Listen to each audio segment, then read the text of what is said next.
Ne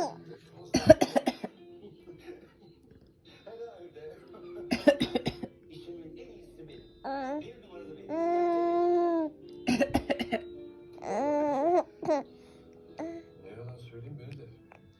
Peki Koray kim bu kız?